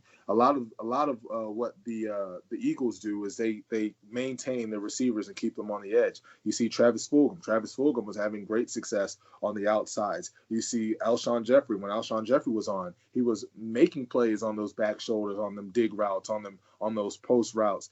So they're a more traditional offense in the terms of where they attack with their receivers. They don't really attack the middle of the field often, as much as other teams like the Minnesota Vikings do. So, that pick, I looked at it and I was like, let me ask you this, because this is my problem with the GM, Toby. Because this guy, he's a buffoon to me. He's a buffoon. He deserves to be fired. Exactly what you just outlined is exactly why he deserves to be fired. If you didn't believe Carson Wentz was the guy, you don't pay him that money. You don't sell the fan base that this is the guy. I like Carson Wentz, okay? But if the Eagles decided not to pay him, if that's what you decide, look, I'm a fan. I'm gonna be a loyal fan. If you tell me he's not the guy, he's not the guy. Okay, whatever. You see him every day at practice. You see him perform on Sundays. I watch. I'm pretty analytical, but look, you get a close look at the guy every day. So you would know better than me. But at the end of the day, don't sell us as the fans. This is the guy. Pay him 10 months earlier. Give him $100 million. Say we're going to surround him with players and then invite quarterback conscience. This is what I mean by they're dysfunctional, because they cause their own problems. Toby, this guy, Carson Wentz, is the only guy in the league that's asked about his backup every week. No one else gets asked about their backup. And then the idiocy. Can you explain to me what this means? Because I still don't get it. The Eagles, this is the mind-boggling stuff I'm talking about. The GM, after the Jalen Hurts pick, he talks about, no one's gotten more out of the quarterback position than the Philadelphia Eagles. We're a quarterback factory. We want to develop quarterbacks. That is true, though. If you look at Nick Foles, you look. No. You go back 2 years ago. You look at the Super Bowl, right? And you look at Nick Foles. You look at Nick Foles in that offense compared to Nick Foles everywhere else that he's been.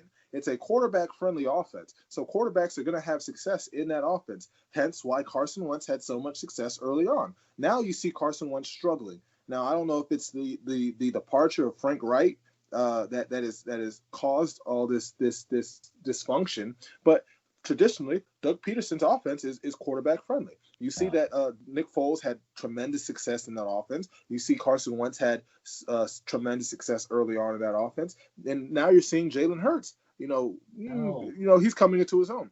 But the issue that I see is Carson Wentz. Carson Wentz as a quarterback is irresponsible at best. Irresponsible. This year he's irresponsible. Over his career, he's irresponsible. But he's always had the tendencies that he has right now. So because the Eagles have done that to him. The thing that I noticed about Carson Wentz this season is that when he's pressured, his eyes do not stay down the field. His eyes come to his pressure, and now he's looking at the defensive lineman, and now he has no plan of where to go with the football. This is a reoccurring theme. And once you become a quarterback and you drop back into the pass and you take your eyes from the coverage to the front, that's when you're going to be in trouble, because now you have no understanding of where receivers are going to be. You have to keep your eyes down the field. And that's one of the first things that I noticed about Jalen Hurts is that when he came into the game, even when he was pressured, he still maintained a sight line down the field. And I forget, it was last week when they were playing who they played last week?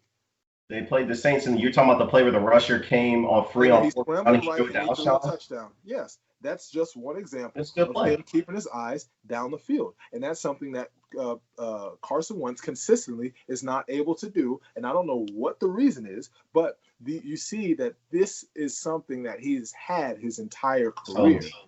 Toby, you're killing your own argument. You're killing your own argument. Let's go back to the quarterback factor. You're developing quarterbacks. If that's the case, then that means Carson Wentz has never developed. And if that's the case, if you're naming that as a reason for he's regressing, he's never done that. That's a part of quarterback development. That's not a quarterback factory. You talk about the backup to Carson Wentz, Nate Sudfeld. He is not a quarterback. He can't play. He's not good. You talk about the dude they drafted the year prior, Clayton Thorson. He wasn't even going to make the practice squad. You talk about Nick Foles. Nick Foles was not developed in Philly. He had to go to St. Louis. He had to go to the Rams. Then he had to go to the Chiefs, decide whether he was going to quit football or not. And then he was already an experienced guy. The Eagles didn't develop him. That's not a quarterback factory. That's nothing. And this is my thing with the quarterback friendly. No, he said quarterback factory. We are a quarterback factory. And I'm trying to figure out where in his mind did that make sense? Because I'm like, okay, aren't you supposed to be a Super Bowl factory? But I think the Eagles have this thing in their mind where, our only Super Bowl came with a backup, so we need to invest all this money in the backup. But my thing is this, okay, yes, having a backup is valuable. But most likely, we all know this. If your starter goes down, you're not going anywhere. Mm-hmm. It's just a reality. It's just a fact of the matter. Like Carson Wentz goes down, Josh McCown came in, he couldn't win the game against the Seahawks. It just is what it is. And I think the Eagles have this misnomer that, if we have Jalen Hurts and Carson Wentz goes down, Jalen Hurts can take us to the playoffs or he can take us to the Super Bowl. When that was luck, it was an anomaly. We all know the Eagles winning that Super Bowl was more luck, lightning in a bottle, whatever a magic carpet, whatever you want to call it. It was luck. It wasn't. No one thought they were going to win. That's why they weren't favored in any of the games going into the playoffs or even the Super Bowl. And so that's my thing. And then you look at the GM. So you chose Jalen Reagor over Justin Jefferson. And see, that's my problem. Even with the evaluation. Yes, the Eagles needed speed, Toby. I'm sure you knew this because we were saying it on the podcast before that when I was asking you guys to play GM with the Eagles. But the problem was, yes, the Eagles needed speed. But the other problem was this: the Eagles didn't just need speed; they needed good wide receivers. Period. And they have none on the roster. When you're looking at the Eagles roster and the wide receivers, we're talking about a bunch of practice squad guys. We're talking about Jalen Reagor, who is clearly not Justin Jefferson. We're talking about they passed up on DK Metcalf, Terry McLaurin, A.J. Brown, Deebo Samuel for J.J. Arcega-Whiteside, who has 12 receptions in his career, and he's a high second-round pick. We're talking about passing up on. We're talking about you draft then the pick after Jalen Hurts in the third round. You draft a project linebacker who's only played like 4 high school games and played a boatload of snaps in college at Colorado. And then, what are you doing? And then you talk about the 2017 draft. Most of those guys aren't even in the league anymore. A historic running back class with Joe Mixon, Alvin Kamara, Dalvin Cook, Aaron Jones, Marlon Mack, James Conner. You get Donald Pumphrey, a guy that's not in the league anymore. You have Derek Barnett, who's overrated coming into the season, had more penalties than sacks. You're talking about this is the highest paid defensive line in the league. Malik Jackson, Fletcher Cox, and Javon Hargrave are overrated for what they're being paid. They're being paid at the top 25 of their positions. They're overrated. You talk about the linebacking corps. They're the worst in the league. You talk about Nathan Gary. He's a scrub. There's no other way to slice it. He's a scrub. Duke Riley, these other dudes, no.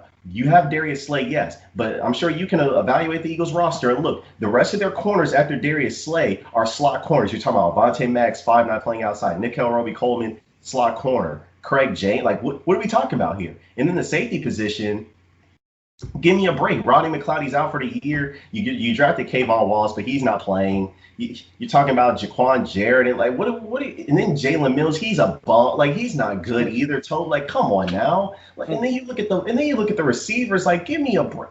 Like Look at the people that Carson Wentz carried into the playoffs last year. Robert Davis, Greg Ward, Deontay Burnett. Like, come on. So, like, you can't make an argument that these dudes have done a sufficient job surrounding the quarterback with help. It's just like I'm looking at this. I don't know what quarterback would be successful in this type of offense. And then you're talking about Doug Peterson and he can develop Jalen Hurts. Well, if he's never developed Carson Wentz, what makes y'all think he can develop Jalen Hurts? That's my thing. Because if you get rid of Carson Wentz, because there's no way you can bring back this dynamic. You can't bring back Carson Wentz and Jalen Hurts. You have to commit to one of them. So if you're going to commit to Jalen Hurts, that means you're taking a humongous cap hit on your team, and this is already the second most expensive roster in the league next year. So, yep. And so looking at that, looking at that, the most beneficial time to win a Super Bowl is when on your quarterback's rookie contract. Jalen Hurts is a second round pick. It's going to be his second year next year. The Eagles are going to be deep in the hole as far as cap. So you're not going to be able to surround him with weapons as far as free agency because you're not going to have any money. And then you're telling me this GM's going to be able to fix everything with the draft, and he's drafted terribly the last 5 years plus? No, I don't trust the Eagles to fix. I don't even trust the Eagles with Jalen Hurts if he can be good. I don't trust it because they don't have this is what I mean. This is dysfunctional because functional franchises don't do this. This whole thing is set up to be a disaster. Even with Jalen Hurts, it's set up to be a disaster. How can you trust these guys? Like, I don't see it. Well, I mean, you make some very valid points there. I mean, I do think that they at least hit on Miles Sanders. Him and Dallas Goedert. That's about it. But what they're trying to do is they're trying to surround their roster with just enough, guys that with complementary pieces, not with foundational pieces. They felt that they had enough with Dallas Goedert, with Zach Ertz, with Miles Sanders to really influence, defenses. And obviously, if Carson Wentz is playing as good as he needed to, then, I think that's enough. You have two dynamic tight ends. You have a dynamic running back. You can afford to, not place, such a high priority on receivers, like getting a dynamic talent like Justin Jefferson, CeeDee Lamb. You can afford to get a Jalen Reagor because you understand that his skill set is more in line with what you want to do offensively and the special teams value that he provides. But the problem is that all of it has gone to crap. Like you get injuries, you get Zach Ertz hurt, you get Jason Peters. There are so many different variables that have not gone the way that the Eagles front office has expected. And that in turn makes their decisions to draft certain players look terribly. In free agency, they weren't able to get Byron Jones. They weren't, they missed on a lot of, potential guys that would have been able to help them out. Letting Malcolm Jenkins go, a couple of years ago was, that was just this past year. Wow, that was just this past year. Wow, so even letting him go and removing that veteran voice in the locker room and in that secondary it proves costly. But let me say something to that though, because but they did that. See, this is what I mean when they cause their own problems and these things don't make sense. One of the reasons they let Malcolm Jenkins go was to promote Carson as the leader, and then you completely undermine that decision by drafting Jalen Hurts 2 months later. That's what I'm saying. This stuff doesn't make sense. Why would you get rid of Malcolm Jenkins in March, say we want to uplift Carson as the leader, and then go draft someone that's going to undermine that? It's not like they drafted some dude that's not known. Like, everyone knows who Jalen Hurts is. And it's like, if you're sending that message, you've been in a locker room before. Like, come on. Like, if the team is promoting one guy as the leader and then they go do something to undermine that, that's sending you mixed signals. Then you're looking both ways in the locker room. Like, well, what is the team really saying about this other guy that we just paid all this money to? Like, that doesn't sound crazy? Yeah. I mean, it's definitely something that, guys in the locker room start thinking twice about. But it is the nature of the business. As football players, we are put into situations to where our opinions don't matter. We just go out there and perform, and it's not on us for it to decide, whose offense it is, whose team it is. But it's going to be very tough for the Eagles to get out of this hole that they've done. Rebuilding. They have to rebuild, Toby. This may take 3 years. It may take more because what if they move on from Carson Wentz and Jalen Hurts isn't the answer? Then what are they gonna do, Toby? This is a whole like it's a mess. And then you're talking about like, oh, the Eagles didn't feel like they needed proven weapons on the outside because they had Zach Ertz and they had, but you look at all the other young quarterbacks around the league.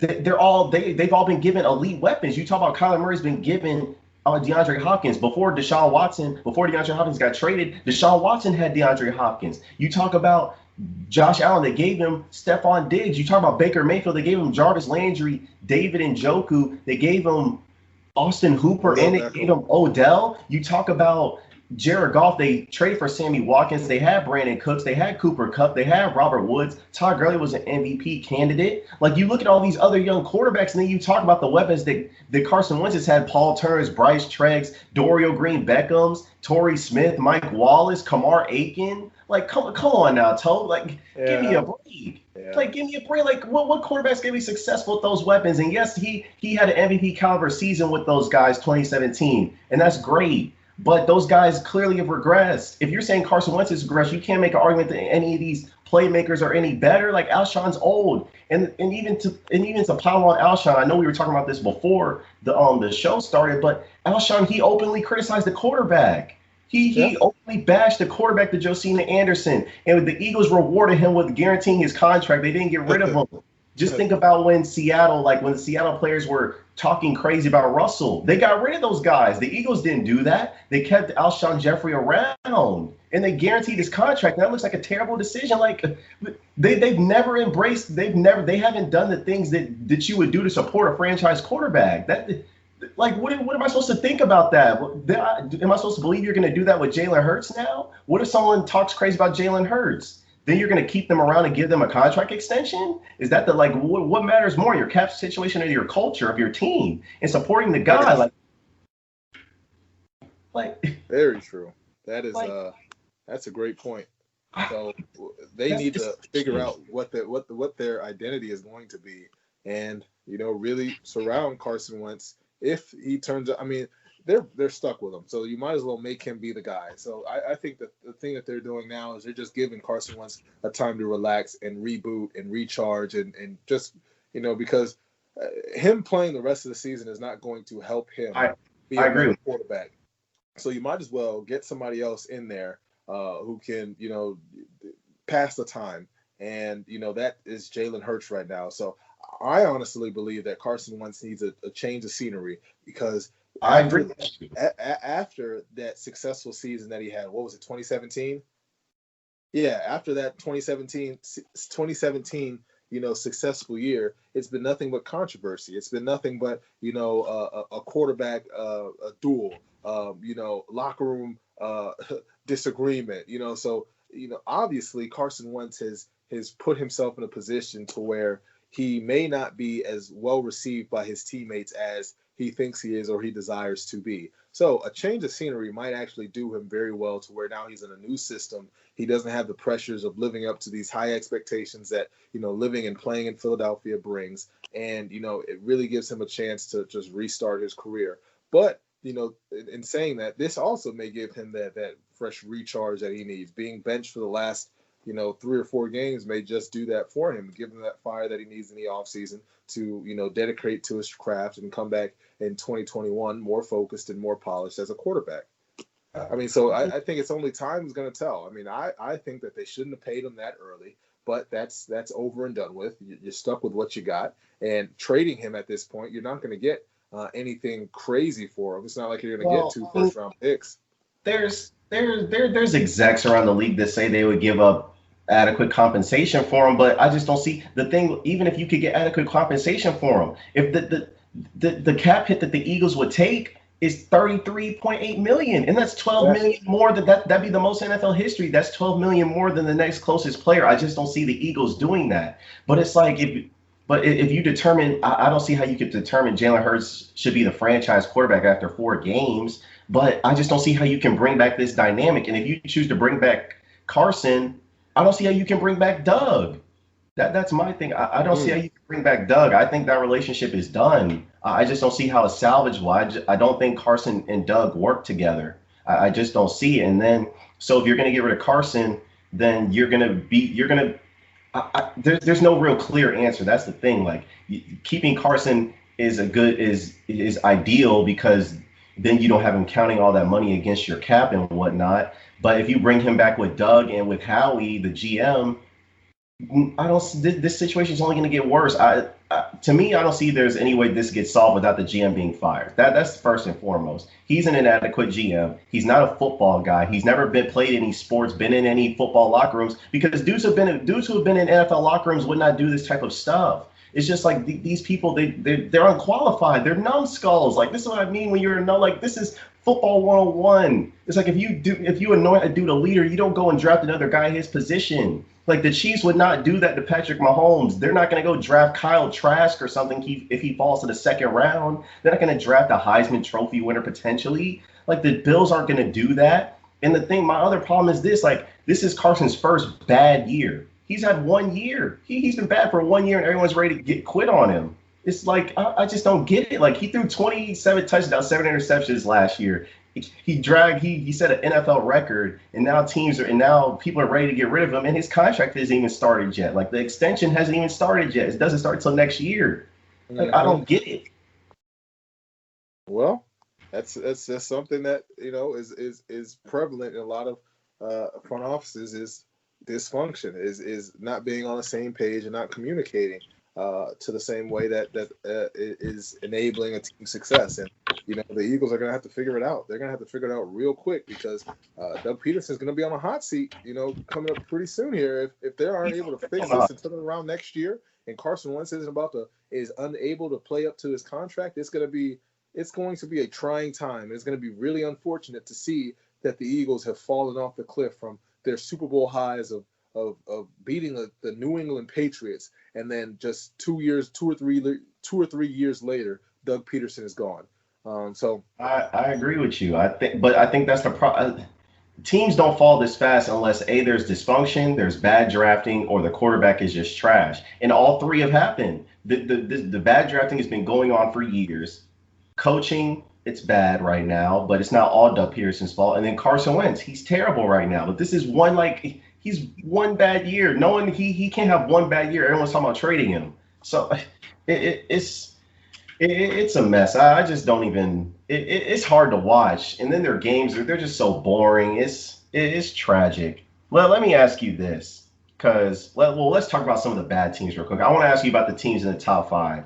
So the top 5 teams, as far as like who's picking in the draft, is the Jets, the Jags, the Bengals, the Cowboys, the Chargers. Of those 5 teams, which one do you think has the brightest future and why? Chargers. Justin Herbert. Next question.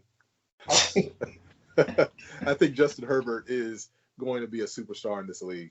Watching film on him, obviously he has things that he needs to grow in terms of identifying exotic coverages and blitzes, just like any young quarterback does. But his arm talent is unbelievable. It's amazing. His touch, his ball placement is ridiculous for a guy his age. So I mean, I think that you retain Anthony Lynn just for the continuity aspect for a young quarterback, just to keep that same offensive structure in place. Because what really has been unfortunate about the Chargers is that they've been hit with the injury bug. You have Keenan Allen, you have Mike Williams that's in and out of the lineup, who's one of the better receivers in the NFL when healthy. Their defense has been plagued with injuries from the season start, and you see the results of that in their record. But by no means do I think that the Los Angeles Chargers are a bad football team. No. They've lost a lot of close games this year, and that's been unfortunate. But I think their future is the brightest, and it's because they have such a stud at quarterback in Justin Herbert. Yeah, I think they're the most exciting 4-9 team, and I think you bring up the injuries. Like you talk about, this team has a lot of talent. Like I don't know what people.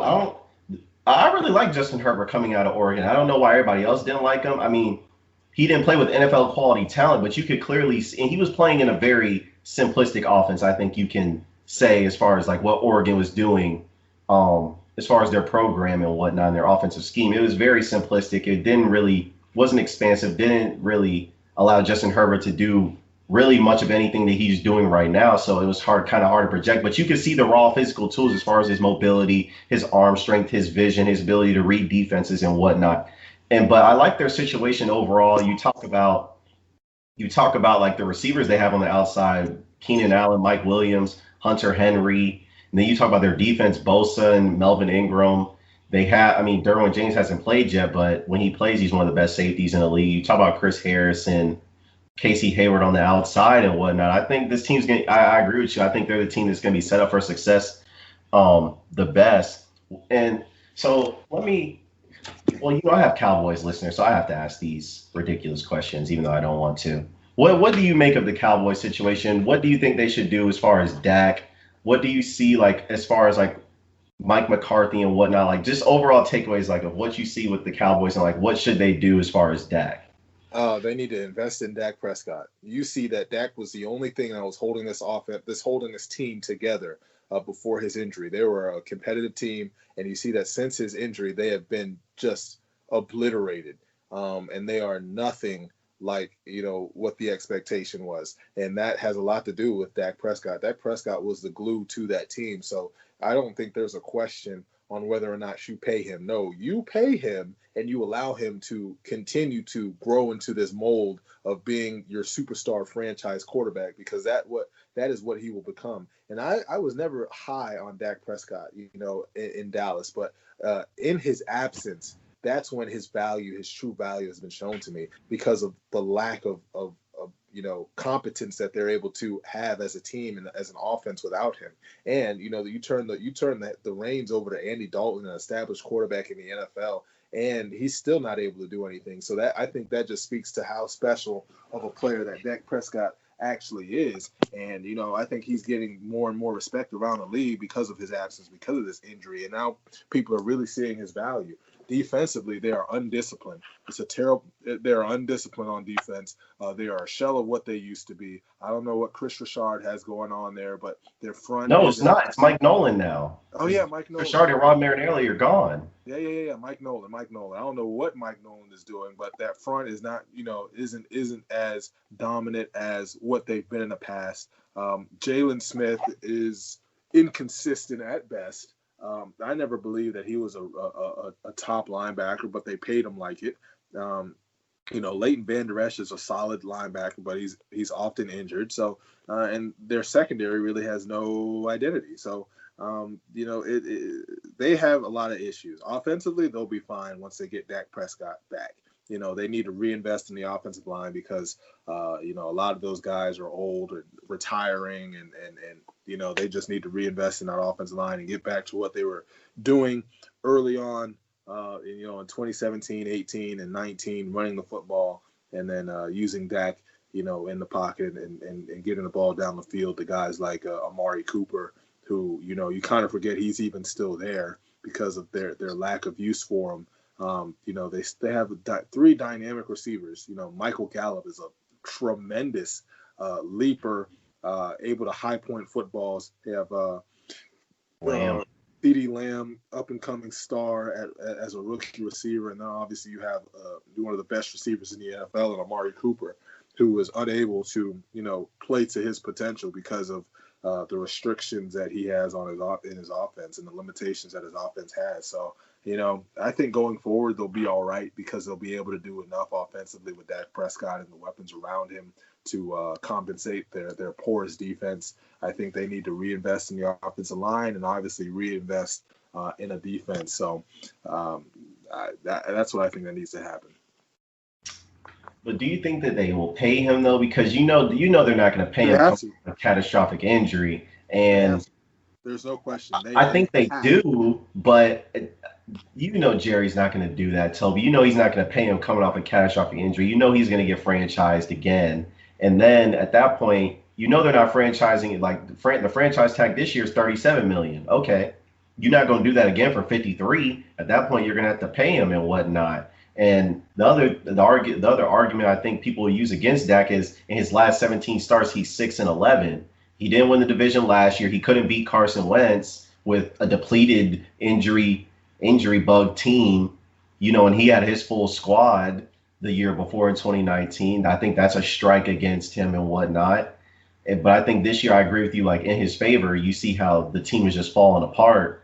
But I just look at those two things, and I just don't see how they're going to pay him this year. I think he's going to have to prove it next year. I think number one, he's got to prove he's going to stay healthy coming off that injury, and then number two, he's going to have to produce at a high level and potentially, win the division, because the Cowboys aren't going to win the division this year. The Eagles are taking a step back, so the Giants and the Washington football, like, you're going to have to win the division over those teams, and those teams are going to be improved and have more experience, so they're going to be tougher outs next year.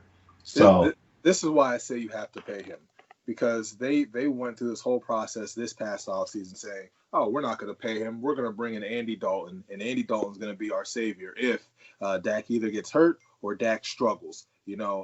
So looking at that was their plan this past offseason. Their plan is working terribly this season. Andy Dalton, they realize, is not the answer. He cannot bridge the gap between, holding on and keeping this team intact. So, and I already talked about how hard it is to find a good, stable quarterback in the NFL. So when you have one, you have to invest in him. And Dak is their only option. He's their only option. What are you going to do? Go outside of Trevor Lawrence? There's Justin no college Fields, quarterback Trey Lance, Zach Wilson, Kyle Trask. There is no quarterback in the college system that you would feel comfortable coming in day one and being that guy and having such high expectations for. With those weapons, Trevor Lawrence. Who? With the weapons that Dallas has, you don't think any of those rookie QBs could come in there and light it up? I think they could hold on to it, but what I'm saying is I don't think any of them would be an upgrade from what Dak Prescott is doing right or was doing before he got hurt. That's what I'm saying, and I think Trevor Lawrence would be the only one that could give him a run for his money. Other than that, I think these other quarterbacks are good. Zach Wilson, Justin Fields, Trey Lance. I think Trey Lance, I think a perfect fit for him would be the San Francisco 49ers. I think that's a perfect marriage for him with Kyle Shanahan. But, that's another conversation for another day. But I absolutely believe that Jerry Jones and Stephen Jones have to find some way to pay Dak Prescott what they owe him, because he has proven his worth in his absence. Well, fair enough. I'm not gonna fight you on it. I think they should pay Dak too, but I think there's those arguments against it and whatnot. So that's that. But before we get out of here, last question: Super Bowl prediction. Super Bowl prediction. Obviously, AFC is Kansas City. I'm gonna go Kansas City, Green Bay. That would be that'd be special. Two of the best throwers of the football we've ever seen. That would be something special to see. Aaron Rodgers in his second Super Bowl. That'd be something impressive. But my Super Bowl prediction is the Saints and the Chiefs. I don't know if it's gonna happen. Saints do enough this year.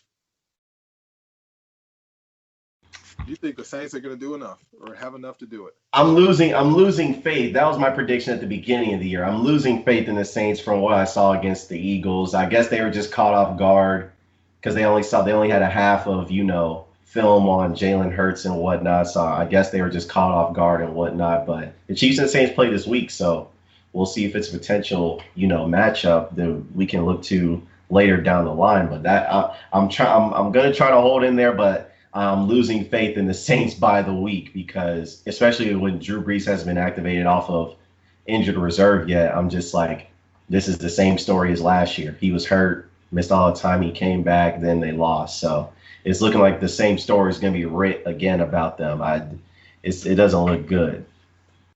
Well, it's definitely going to be a sight to see. I think the Saints are a good team. I just don't think they have enough. I think defensively up front they do enough, but like I said, that offense is not clicking on all cylinders like they have been in the past, and I think that's what's going to weigh them down. Ironically, for the past couple of years it's been their defense, but this year I think it's going to be their offense that holds them back from getting to where they want to be. And I think the strongest team coming out of the NFC is the Green Bay Packers. If they can just find some sort of consistency on defense, they will be, in my opinion, the favorite. Well, I guess we shall see. But until then, I thank you guys for listening. This is AC and Tobi signing